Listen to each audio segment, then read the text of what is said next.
punchlines live in Nevada every show. We'll see you tomorrow. What is going on?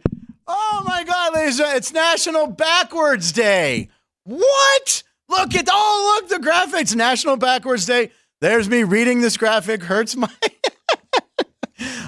we love the national calendar for these stupid holidays. Just want to point out it's National Backwards Day. Let's do the forward intro, shall we? What the hell?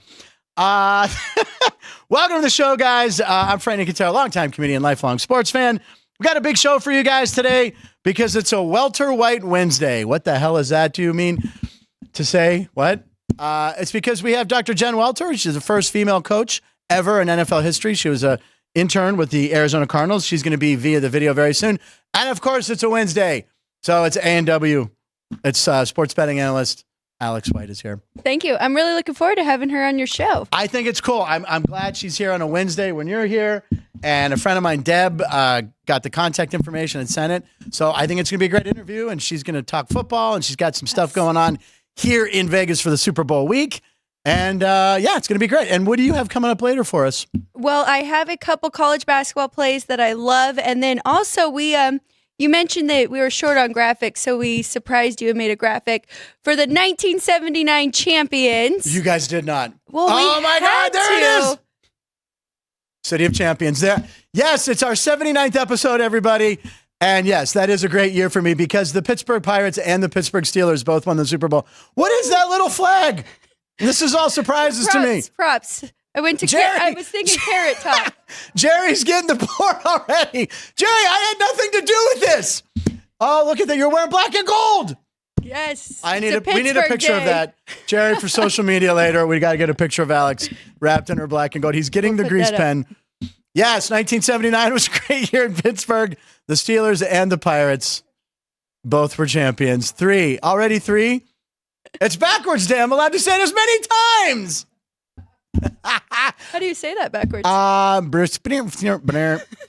know my name backwards. Matter of fact, I didn't even prepare that, but I know my name backwards is Knarf O'Redison. That's my name. I should have signed on with Knarf O'Redison, ladies and gentlemen. That's how I sign into hotels on the download. Knarf O'Redison. I don't want people to know where I'm staying. My friends know the password is me. We have Knarf O'Redison's phone number. What would your name be backwards? Ooh. Let's see. Let's look at Alex White. Spelled. I have to look at it written down. I don't have I just write Alex now. I don't have Itawa Axel. Yeah, that was good. I feel like I'm Jabba the Hutt. That sounded like Jabba the Hutt right there. Anyway, welcome to Backwards Day Show. Pittsburgh, 1979. There you go. Jerry, I'm allowed to say, this was a surprise to me. I didn't know she was wearing black and gold and they had a graphic ready. I had that Sports Illustrated. Rest in peace, Sports Illustrated. Look at that. You even brought a little yellow scarf. I can't believe you didn't even bring it up. We were talking about it after Sports by the Book yesterday. We were talking about it with Matt. We're like, what can we do for 79? And he goes, I know the Pirates won. We're like, oh my gosh. If I may be honest, I was going to squeeze it in somewhere when I mentioned show 79. I was going to mention, I didn't want to put it in the script and anger Jerry, but I was going to mention it. I will be completely honest. But that cover right there of Terry Bradshaw and Willie Stargell was cut out and taped to my wall. I believe it. Yeah, I had posters, but I also would cut out that stuff. That's Pops jumping up and down after the final out, which was a Pat Kelly fly ball to Omar Moreno in Game 7. And there's Franco Harris. Thank you. That was very cute. Thank you very much. Oh, she's even got a little pennant there. All right, Jerry, that's it. That's it for me today. Again, not my fault. I didn't bring it up. Speaking of Matt Neverett and his ties to the aforementioned city, Matt Neverett gave out 2 winners. Yesterday he was all over Marquette. Said Marquette, they were a road dog. They were. Road dog, but they're number 9 in the country, right? So he liked Marquette. Marquette beat, who the hell did they beat? It was Villanova. Villanova, that's right, the Wildcats. Who, when he crunched the numbers, it made sense, right? Because Villanova was like 240th out of 260th. And so he really had his numbers down. So Matt, nice job. He had Wyoming as well. Oh, yeah. They crushed Air Force, too. So that was and they were another underdog. And he played the money line 4-1 parlay. Said he hit pretty nice. Yeah, very good. So Matt, next time when we go out, Matt's buying. That's right. And you had a winner with Oklahoma yesterday. I did, yes, and they won outright as well. So the underdogs won outright. Nice job. And you'll have stuff. What did you say you had coming up later? College basketball. College hoops. All right, college hoops. We got to get to know these teams, ladies and gentlemen, because we only have one more football game. If you count the Pro Bowl events, it's really not a game anymore. It's are we covering that? Are there props on the Which Manning team will win the Pro Bowl events? Probably not. I think with the Manning brothers, it's a lot more fun, though. Look, they're great. By the way, in tribute, I guess I'm wearing a quarter zip. They always talk about when they do that. They love the quarter zip. And I meant to email you last night and say I was wearing this because Ann also has one of these Costco quarter zip specials.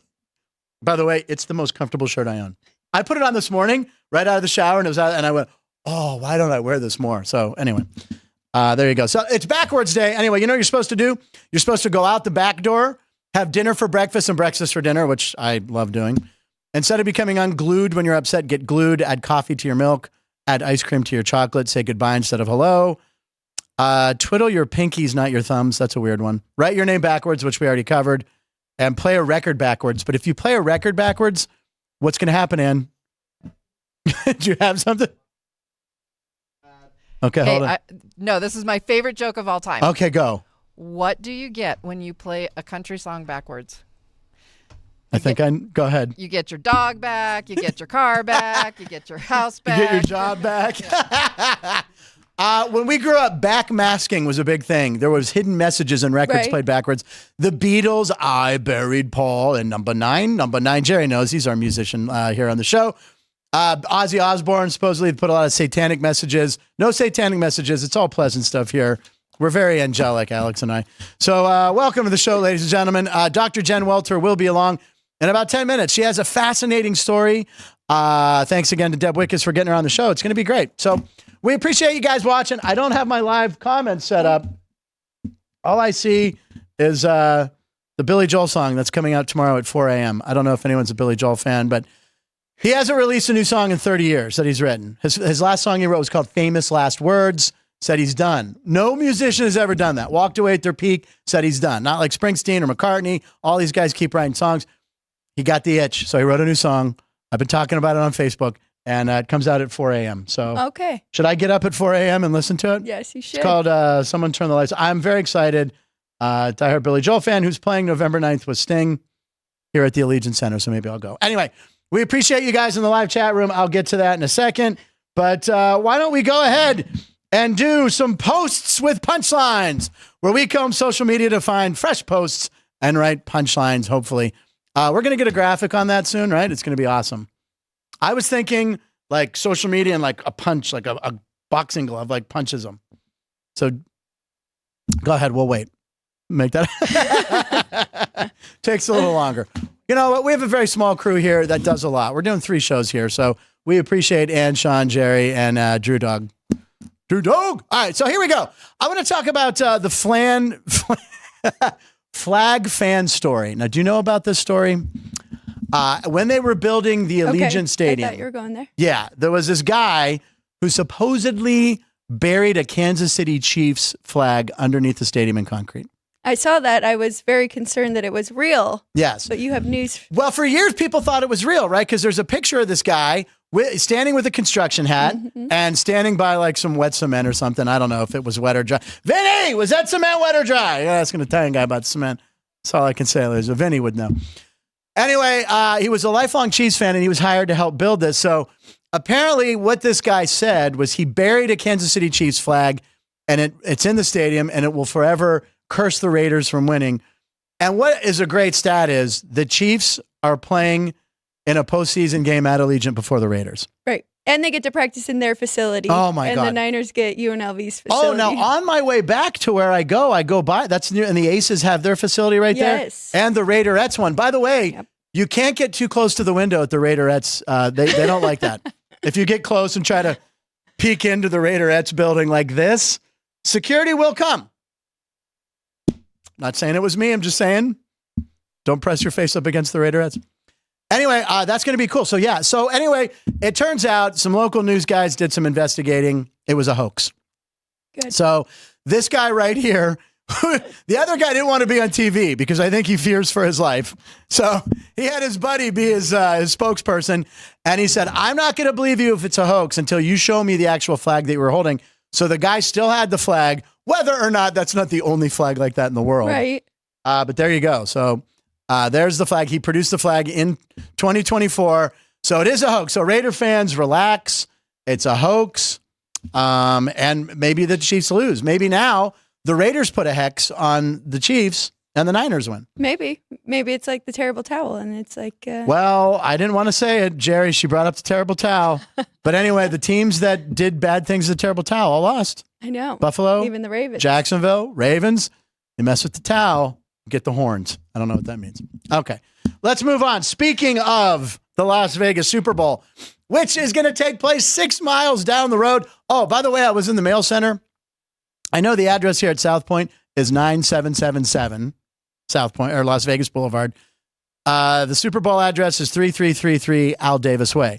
Now, they've won 3 Super Bowls, so I don't know why it wasn't 333, but I guess they're hoping they're going to win a 4th, so I don't know. But anyway, this guy was waiting. There's a big archery thing going on here. Jerry knows about it.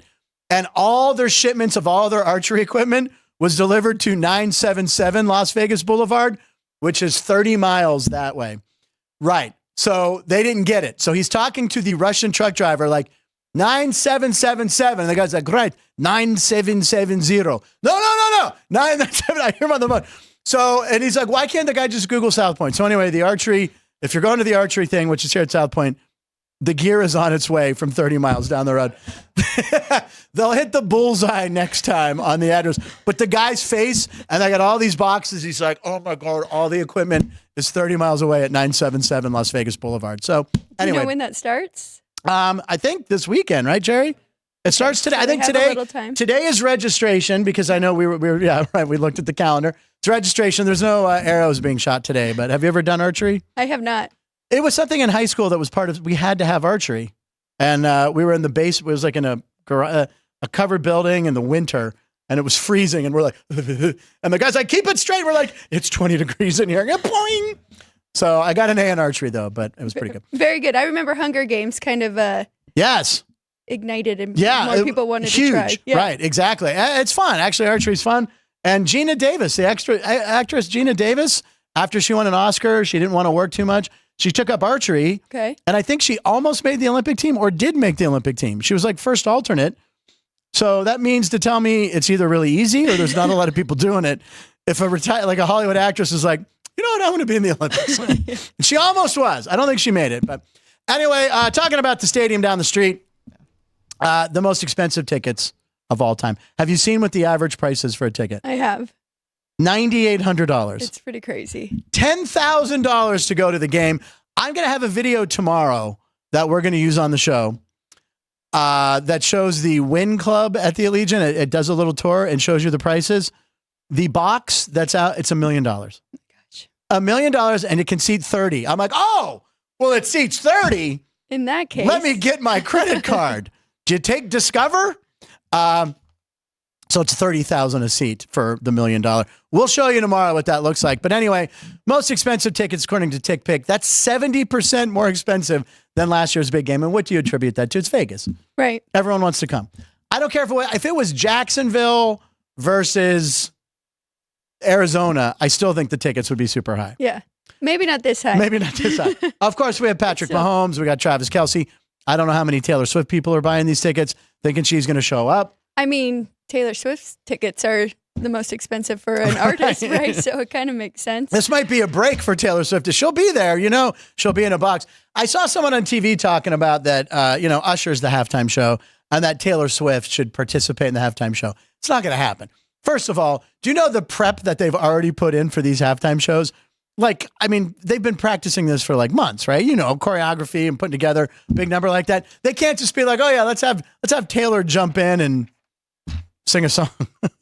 Remember you showed that video of the high school that put together what they think Usher's. Yes, the halftime show. I didn't see Taylor in that. No, she was not in there. She was not there. She was not there. But speaking of songs coming out and artists, I just saw on Spotify that Usher has a new song coming out. So that's kind of pushing. It's good timing. Yeah, and there's bets about what his first song and last song, So I wonder if his new song's going to pop up. I remember that. Now, Chris was talking about, or Matt was talking about, any of those kind of bets aren't taken at casinos that can be influenced by producers or prior knowledge. Because I remember a couple years ago with Maroon 5 was the act, and I Harder to Breathe is their big fast. I go, they're going to open with that.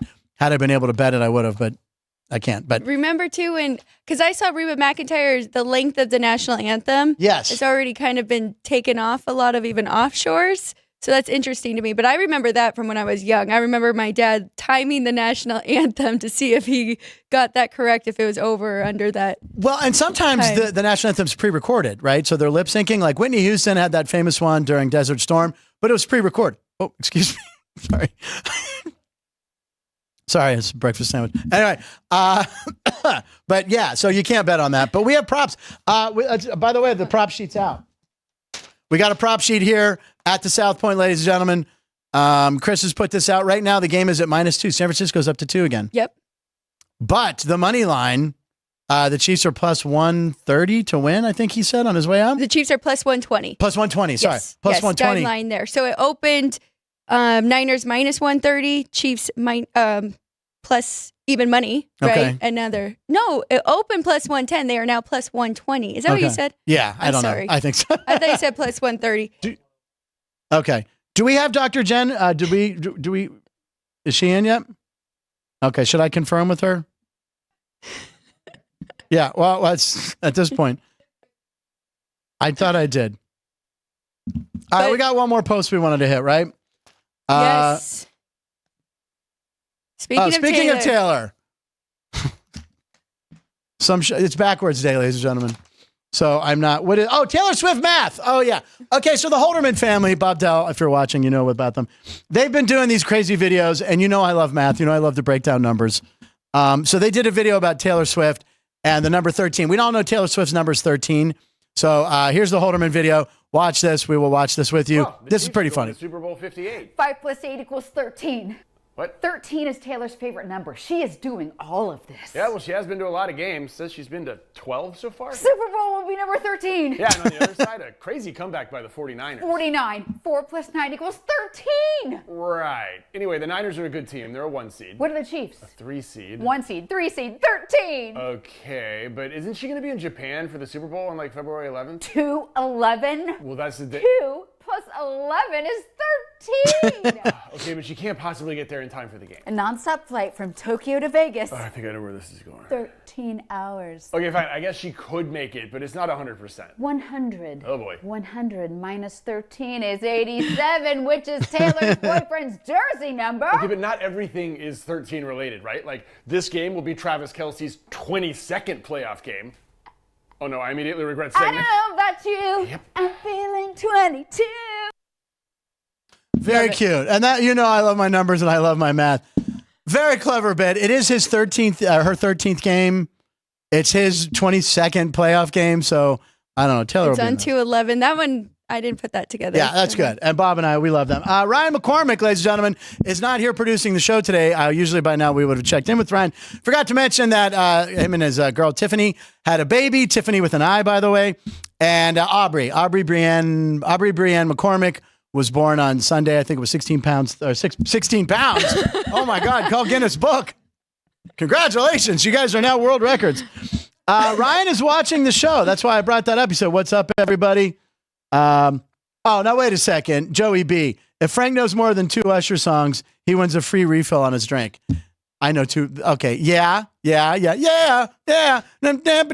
then Confessions Part 2. Very good. Okay, there's 2 Usher songs right there. So He said more than 2. You need one more.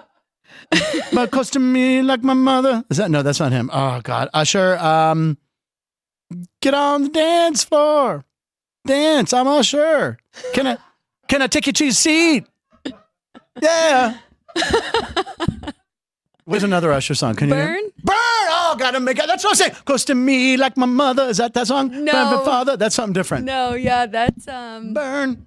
Damn it, Jerry. Pittsburgh. That's Boys to Men, I think. And he has all the club songs. You could have just went with club. Oh shit. Excuse me. SHIT does not make the swear board.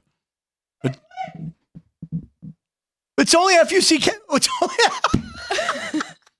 It's only the 4-letter word that starts with the letter that starts with F. It's backwards, Day. I'm allowed to swear. All right, I got 2 songs. Come on, give me that. Ryan McCormick, what's up? Hope all's well. A lot of people. Jerry Trevino, hi, Daddy. Sounds weird coming from Jerry to Ryan. I mean Ryan. Hi, Daddy. Okay. Have we located Jen or? Oh, here we go. She's texting. She never got the emailed link. And do you have her email address? Okay, we're going to get Jen in. You asked me before the show, didn't you? I know, and I said save it for the show. All right, we're going to get Dr. Jen in here. It's apparently my fault. Yeah, just text with her. So anyway, Sean's on it. Thank you, Sean. So have you seen any videos for the Niners with all these, I don't want to say conspiracy theories, but all these numbers that are matching up so well for the Chiefs to win this? Any for the Niners? I know. No, I know. And by the way, the Niners they've had the better year. They had that little swoon in the middle of the season. They are the better team. That's why I was telling you right before the show, I'm an AFC guy, usually root for the AFC teams, but for some reason, I just see Brock Purdy hoisting the trophy and them telling the story of Mr. Irrelevant winning the Super Bowl, which will probably never happen again. It's backwards day. If he was, if Giraffe Day was on this day, he would be number one overall. He's the number one pick, Alex. That's why we bring her in twice a week, ladies and gentlemen, for stuff like that. But so his dad played for the Niners, and he played with something with Shanahan's dad, right? Okay. He was the OC, so I think they won a championship together with the Niners, and now and McCaffrey.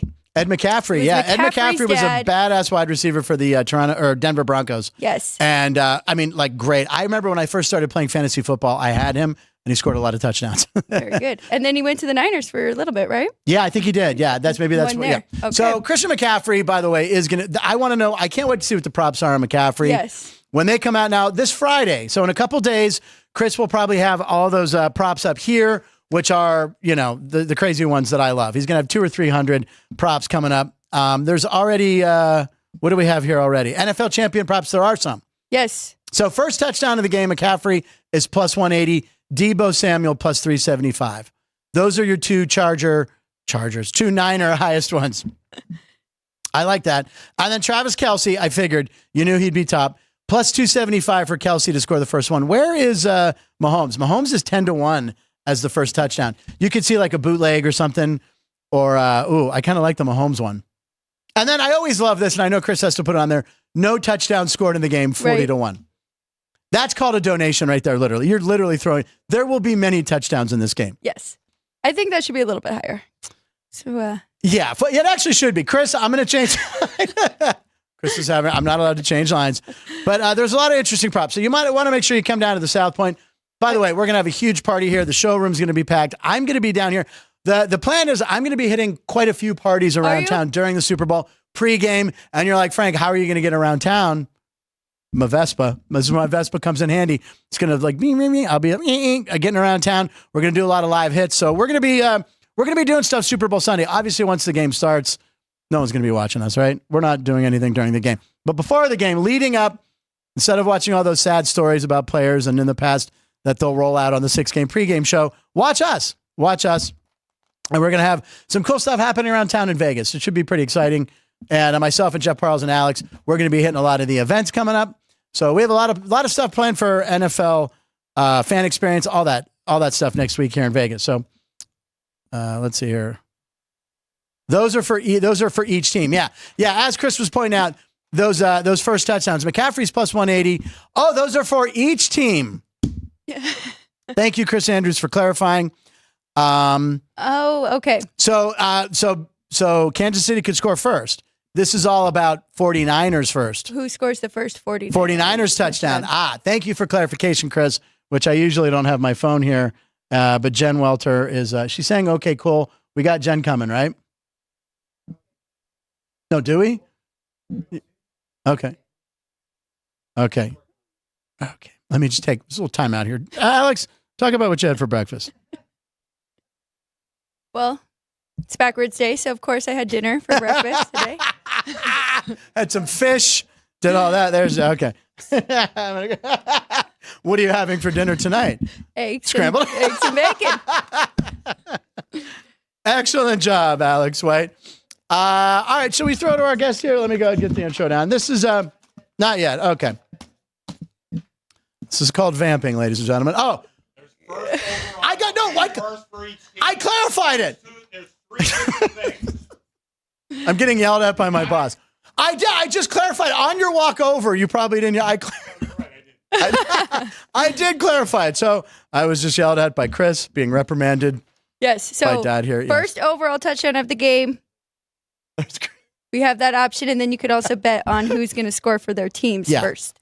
So Love that. obviously the heavy favorites are Travis Kelce, Christian McCaffrey. So again, it's for each team. It's not the first touchdown of the game. So I like what you said, though. Patrick Mahomes to score the first Chiefs touchdown, 10-1. Yeah, and look at the play. Look at the MVP championship game 58. Brock Purdy's 2-1. Jeez, I like that. So Jeff Mahomes Carls is and I plus got a 140. great number before the games happened on Sunday. We got Debo Samuel at 60-1 to win the One book. MVP. Mhm. Oh, and he could have all-purpose yards, rushing, catching. 60-1. 60-1 because he was coming in a little injured, so they had put that number up. And now he's 30, so it's a half that. It's good value. That is a but great value. Might have to get another flyer on one of these quarterbacks.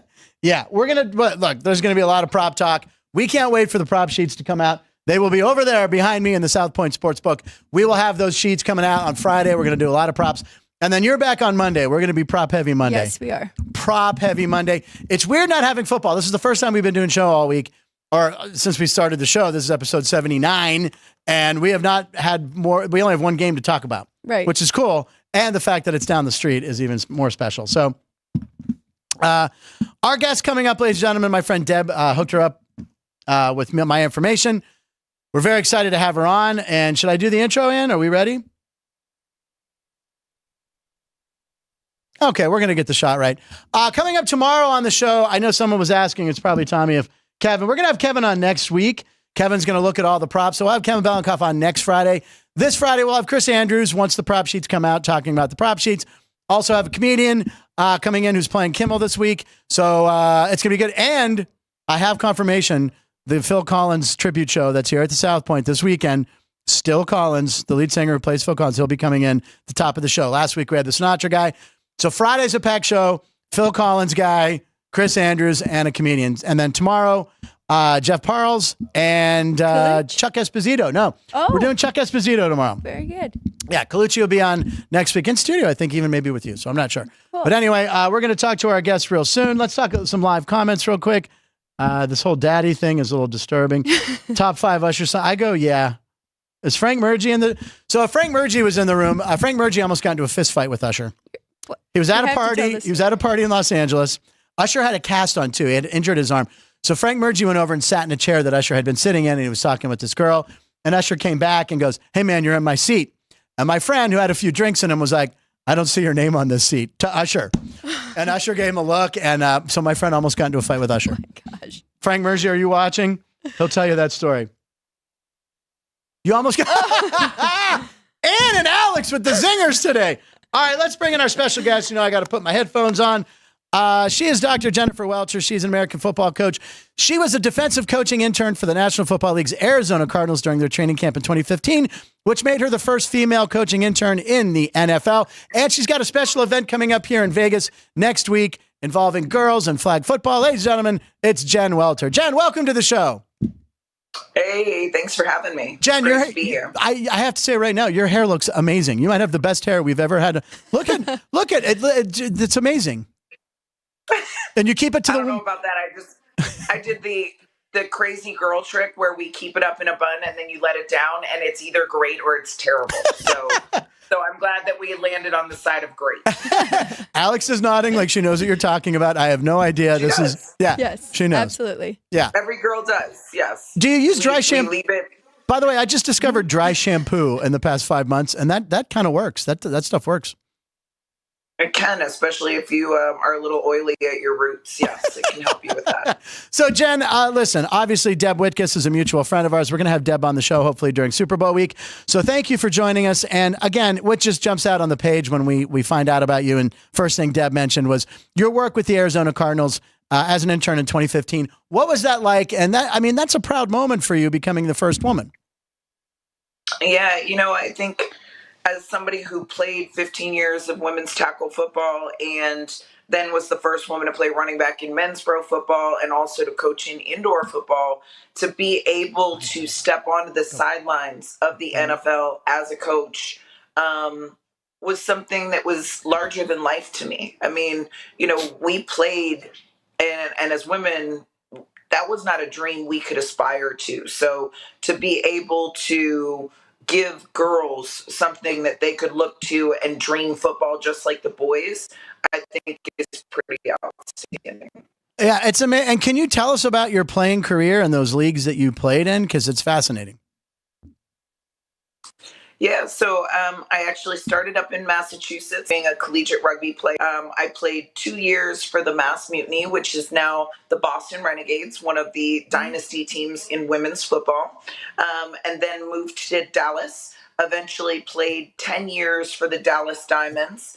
And in that time, we won 4 championships in 5 years. So Whoa. what the Kansas City Chiefs are doing right now, that's what we did back in women's football.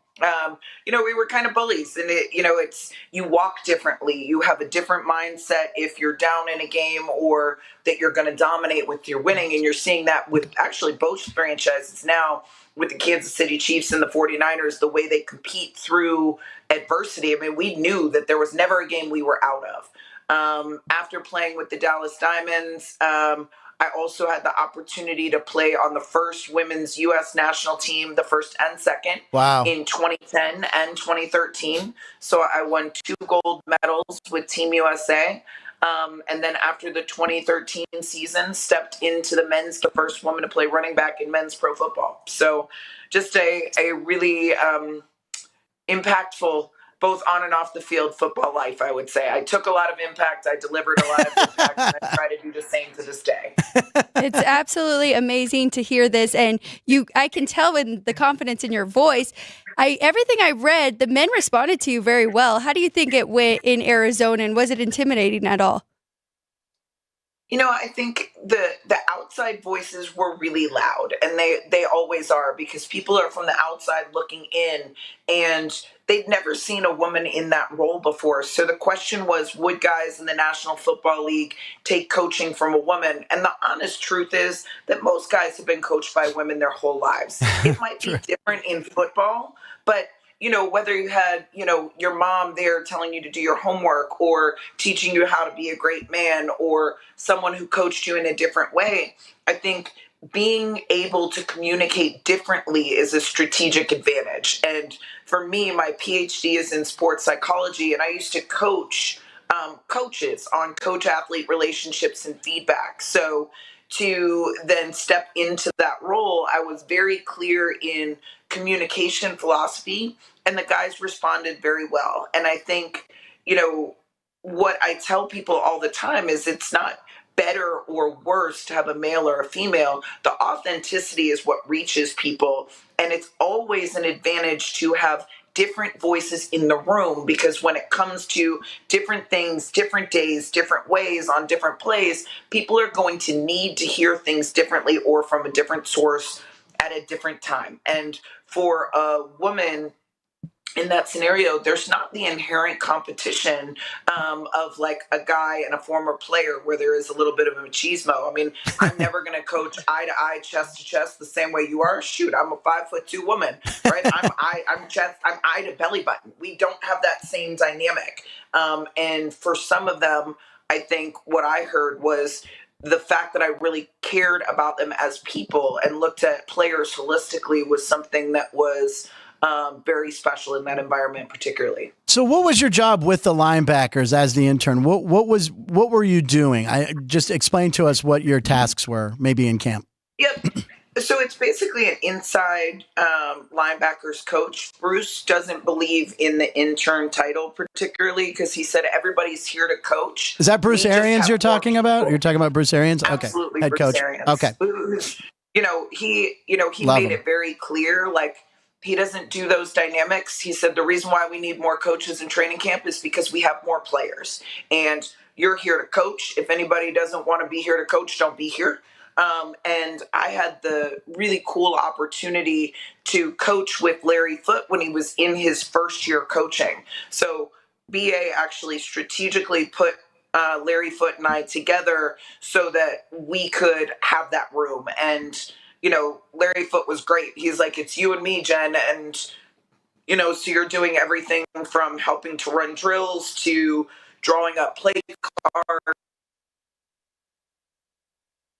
Right. By the way, Larry Foote played for the Pittsburgh Steelers. Sorry, Jen, we lost you for 1 second there. You were talking about Larry Foote, who I watched play a lot for the Steelers, and Bruce Arians came from the Steelers, of course, too. And he's the kind of I love that he drinks a scotch after every practice, because if you watched Hard Knocks or in season, and maybe it was the Amazon show, he seems like the guy you want to play with or work with. And I've heard nothing but good stories about Bruce Arians. So that's fascinating. And Alex, what were you going to say add to that? Going back to the holistic side of sports, I love what collegiate and professional teams are now doing. If people didn't see the national championship game with J.J. McCarthy and him grounding himself, and I mean, obviously, it definitely helped him throughout the season. How far do you think we can get with that with the sports industry?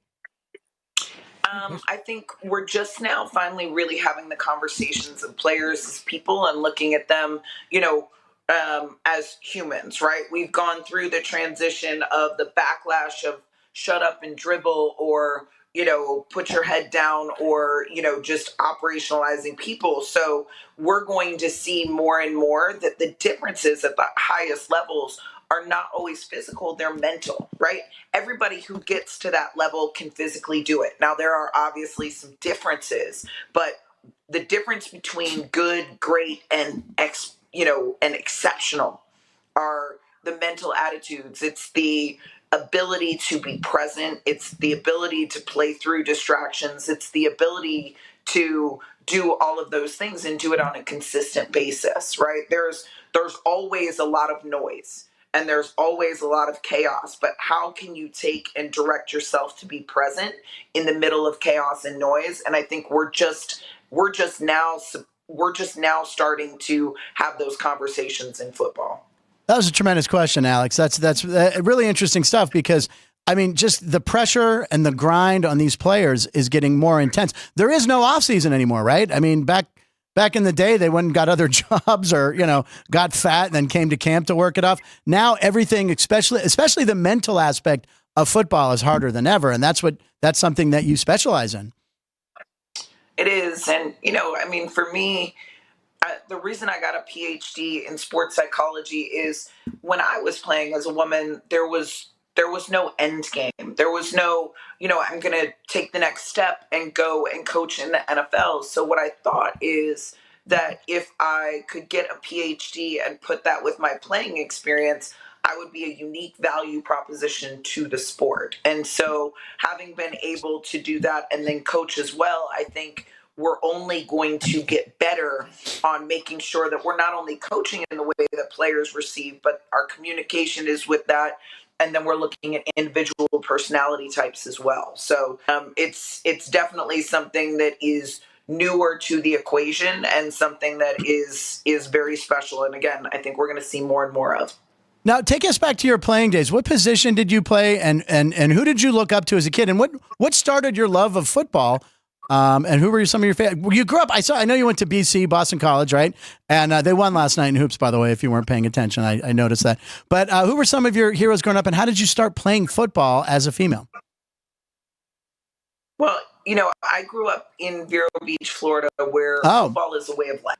Yeah. It was one of those sports that you just grow up loving, and you watch the whole town shut down and go to watch. And so for me, I remember looking and watching the games and seeing that the players looked like real life superheroes. And I wanted to be a superhero too.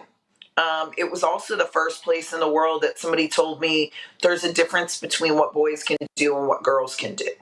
And so it was kind of like a crush from afar. Didn't have the opportunity to play football really outside of the powder puff game in high school and some flag football until I was 22 years old. So I played collegiate rugby, got recruited for the under 23 national team, did not make the under 23 national team, and then had the opportunity to, from that, like playing flag football, I got recruited to flag football league, and they said, do you have any girls that are playing flag that you think could play tackle? Well, full disclosure, in rugby, I don't think I ever was pulling flags. I was probably still tackling, and they were probably really happy to get rid of me. They were like, yes, take her, because those flag things are tricky, and I was still tackling people anyway. So, I was the player that they love to hate. But so I got an open tryout and then made it to play for the Mass Mutiny, and that was literally the rest is history. And now you're helping other girls and women who are playing flag football. You have a great event coming up here in Las Vegas. Can you tell us all about that? I do. I actually have 2 events coming up in Vegas. We're doing a Gridiron Girls flag football camp, and that one is on the 10th. I'm co-hosting that camp with Joy Taylor because we want girls to see that they belong both on the field and in the sports talk space by combining our superpowers, right? Like Joy is one of the most powerful voices in sports, going toe-to-toe with the guys every day. And obviously, I've gone toe-to-toe with the guys in the field, and we're going to field some of the best girls in Vegas with some of our, NFL friends to help them level. Nevada is one of the original states that has had girls varsity flag football. So y'all actually do boast some of the best girls in the nation, and I would argue in the world in flag football. So we're going to help by bringing those with our guys and really get them highlighted. So we're excited about that on Saturday. That is a free camp. You can register right on jenwelter.com. Ages are 12 to 18.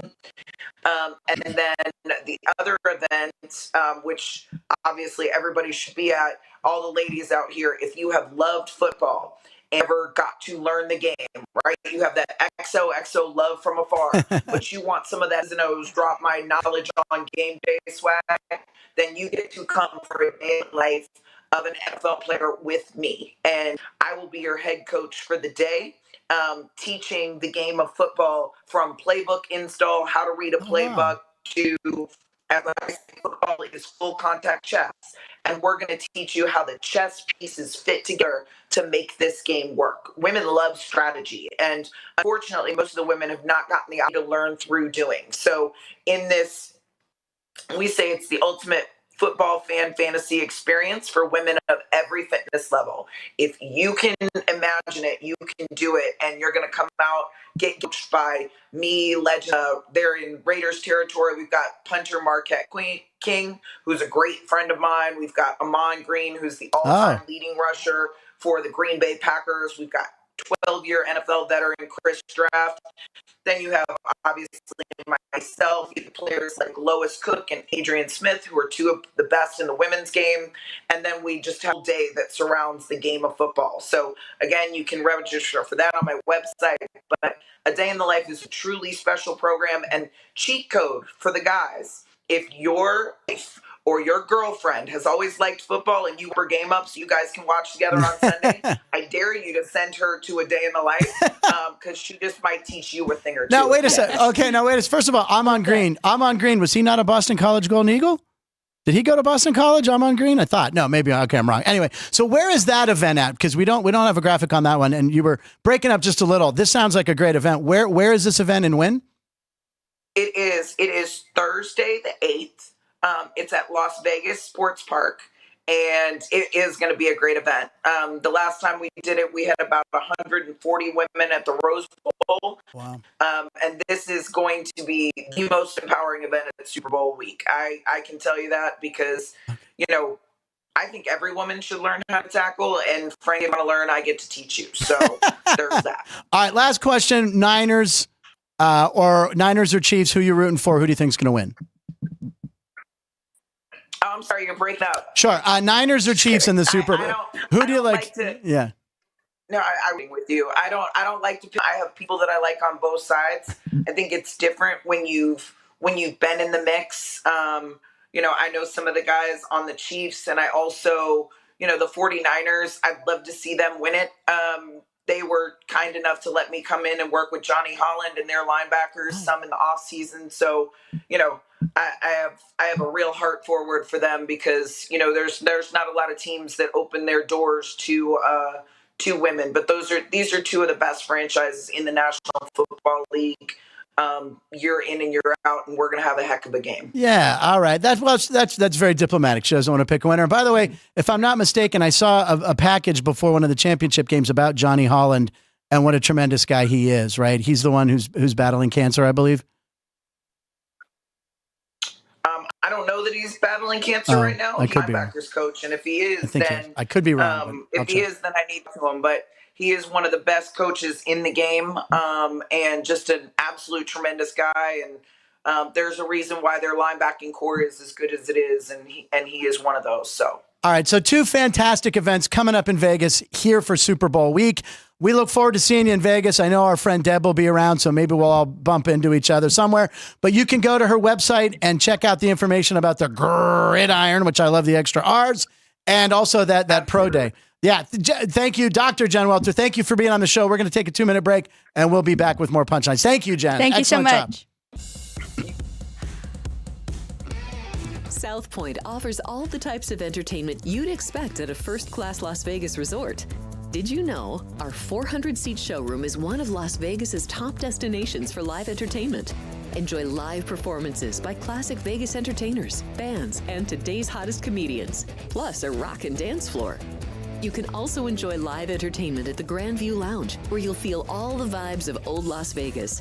Enjoy the music, and if you love to laugh, don't miss The Dirty at 12:30, our very own free comedy show. Every Friday night at 12:30 a.m. in the Grand View Lounge. The Dirty is 100% free, so arrive early. Go to southpointcasino.com or call the box office at 77136 for today's performances at the showroom and the Grand View Lounge. When you're ready for your favorite cocktail, stop in and unwind at one of our 7 specialty lounges. There's a bar around every corner, because you're in Vegas, baby. South Point Casino has plenty of attractions for the whole family. Catch a movie. Our 16-screen movie theater includes 2 XD Extreme screens for the ultimate in viewing, sound, and luxury. After the show, treat the family to a variety of treats at our old-fashioned ice cream parlor, Kate's Corner. We scoop up a variety of creamy concoctions, including smoothies, hand-dipped cones, milkshakes, malts, sodas, and sundaes. At Kate's, there's something for everyone. And if you've still got time to spare, our bowling center might be right up your alley. Voted Best of Las Vegas, it's a great place for friends and family fun. 64 lanes, a pro shop, snack bar, and arcade. And while the kids are bowling, you can play slots and sip on a drink in the Alley Cat Lounge while overlooking the lanes. For our more serious and professional bowlers, the South Point is also home to a separate tournament bowling plaza.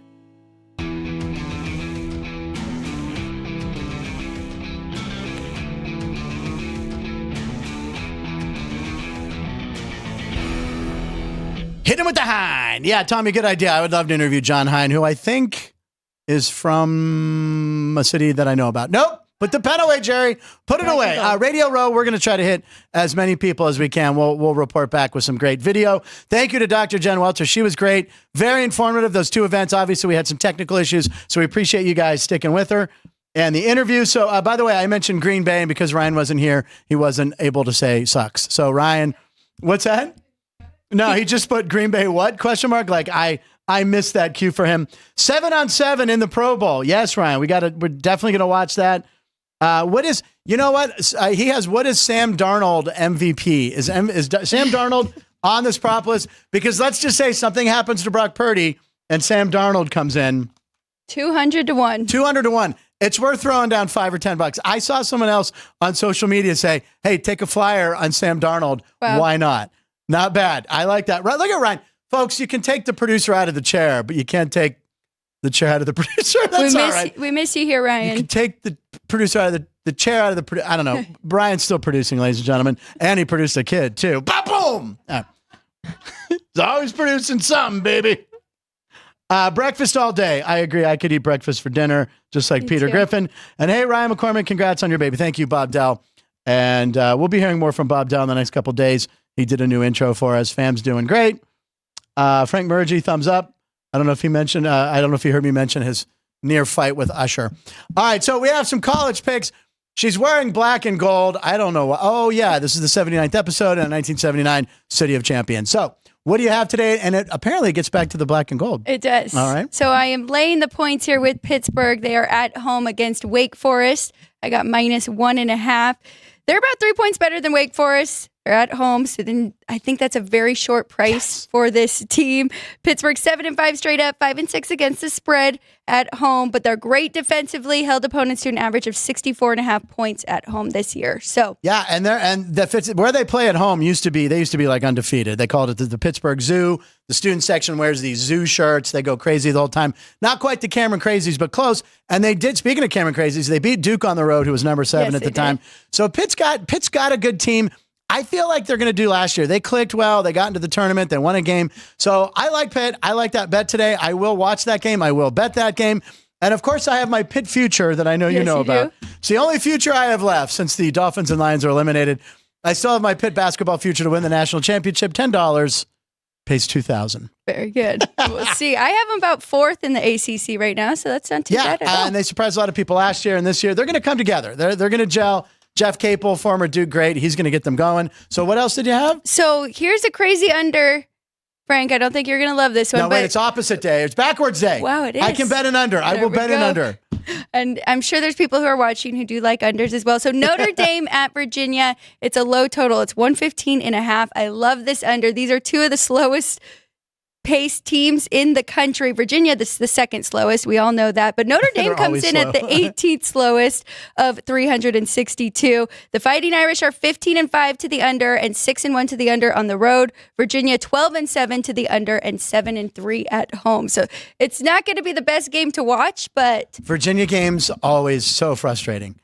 Back, especially when they were running really. Oh my God! Do you remember? You're too young to remember this. I remember when college basketball didn't have a shot clock. So it was so annoying. North Carolina, Dean Smith, Hall of Fame coach, would run the 4 corners. So if they had a lead with like 4 minutes to go, they would just get across half court and pass the ball back and forth. I need to watch some of those old videos. I honestly think it was the networks that went, we have to get rid of this. We need a shot clock. It was the most boring basketball to watch. I can only imagine. No 3-point shot, no shot clock. Just hip. It was like watching soccer to me because I don't find soccer exciting. Frank Murgy did mention, yes, I mentioned the usher. You had a run-in with him back in the day. Congrats on your baby. My boo, he's calling it. So, Ryan, we miss you. Sam Darnold, MVP. I love that. Oh, and Ryan McCormick pointed out, when Jen was a coach with the Cardinals, their team finished first place in the NFC West. Calais Campbell, Buchanan Lamar Woodley, former Pittsburgh Steeler, Patrick Peterson, current Pittsburgh Steeler, Tyron Matthew. This is Ryan's fault. You know, the guy you called daddy. Kevin, yes. Kevin will be on the show next week, talking props next Friday. Joey B loves watching me fumble for the headphones. It's part of the show, Joey. That's you as a core fan, you know. So you have 2 college picks, right? I have one more, actually. I have one more. I love it, a third. So I'm interested to see what Jeff says about this one because it's against his alma mater. I'm going Arkansas with the points here. They're getting Mizzou? 6 against Mizzou. So these two have both been very disappointing. Mizzou hasn't gotten their first conference win yet, which is very surprising for that team. And Arkansas, they were projected to be one of the top teams this year, and they have fallen drastically to 112 in KenPom. But they covered last week against Kentucky. I think they can keep this one close as well. So I like the +6 with Arkansas. All right, very nice. And there it is right there. Pitt -2.5. Wake is not good. So I like that bet. Notre Dame versus Virginia under. Now, okay. 2.5, yeah. Arkansas +6 versus Mizzou.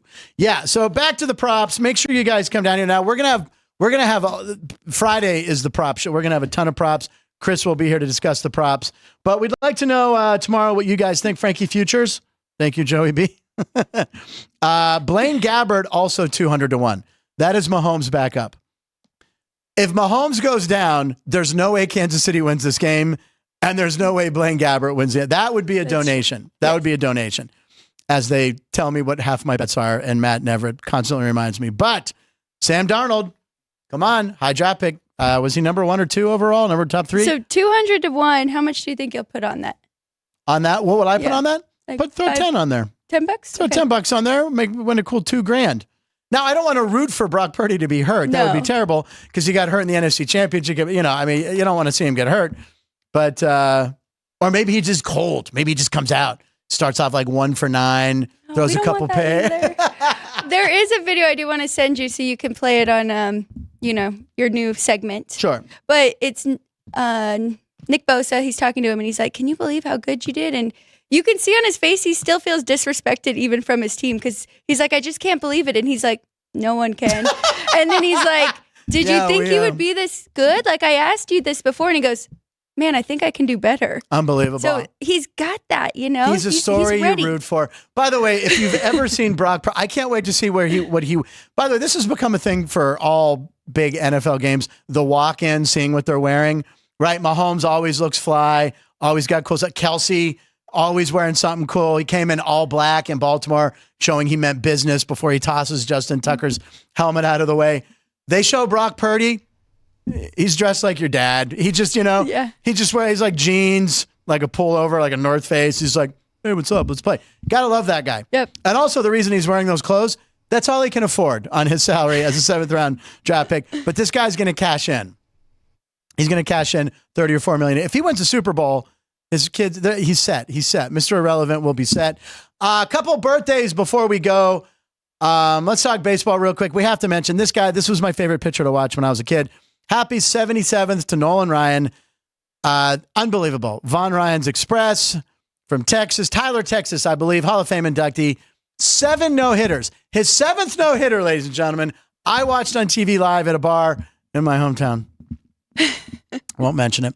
But anyway, he was like 44. Is that bar playing the show right now? What's that again? Is that bar playing our show right now? That bar? I don't know. They are not one of the bars. I don't know if they even exist anymore. But Nolan Ryan still he came out and threw a first pitch after he'd been retired for 10 years. It was 77 miles an hour or something. He's unbelievable. All legs. Young pitchers, you got to use the legs. He won a World Series in 1969. Everyone forgets he was a reliever for the Mets. Never really had a great postseason career because he always played on bad teams, Angels, Astros. But one of the best pitchers of all time. So I bet you he could still come out, probably pitch a 9th inning for some teams. And 7 also no-hitters. That's amazing. 7 no-hitters. And if you look this up, I'm almost positive 10 one-hitters. Wow. Yeah. And maybe even like 12 or 14 one-hitters. The guy could have thrown like 7. It's like playing wiffle ball when he was on his curve and his fastball. Back then, they measured the Jugs gun would catch the ball as it crossed the plate, and he was 100.9. It was in a Guinness Book of World Records. Same one with the guy at the cigarettes.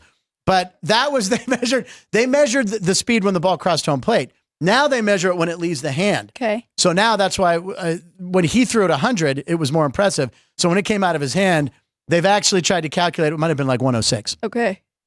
So, yeah, honestly, yeah, whoa. So now the highest, I think, is 102, 103. Aroldis Chapman, who just signed the Pittsburgh Pirates this week for $10.5 million. Jerry's got the pen out. It's like a sword for Jerry. Pulls it out, puts it down. And also, we'd be remiss if we didn't mention happy, would have been his 105th birthday, Jackie Robinson, who born in 1919, obviously broke the color barrier, Hall of Fame player for the Los Angeles Dodgers. And the number 42 retired around football or around baseball. No one will ever wear the number 42 again because of what Jackie Robinson did. Branch Rickey said, you were the guy. Josh Gibson, a lot of people, Satchel Paige, but he knew Jackie Robinson was the guy to do it because he could deal with all the heckling, and the other guys were a little older and had dealt with it their whole lives, and made Jackie the first player to break the color line. So Jackie Robinson, never forgotten. Number 42 will be worn on the outfield walls. They put 42 decal. Now it's time to retire 21 too for Roberto Clemente. For all the Latino players, they say it's coming, so we got to do that. 2 universally retired numbers. Alex, what's coming up today for you? I got Sports by the Book coming up at 3 o'clock. Jeff Parles. We saw Jeff come in. Jeff usually comes in and we'll watch for a second. Maybe I throw a little, hey, Jeff's here. Maybe ask a question. Jeff came in, dropped the bag on the chair, was out the door. Matter of fact, what's that? EDR. Yeah, he's at the EDR.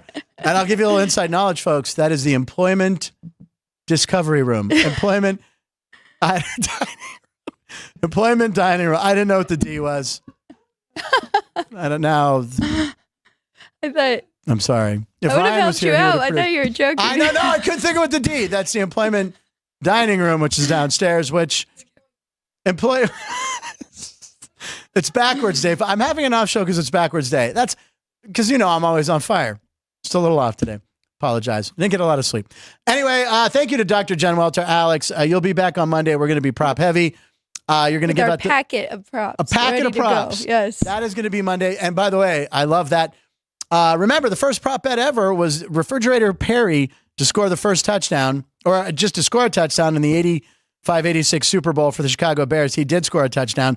I think Chris has once told us it opened like really super high, and it got bet so much that it came down. But casinos lost, and Chris said Michael Gahn loved it because all the press they got, and now props. And Vinny told us this, props are 50%.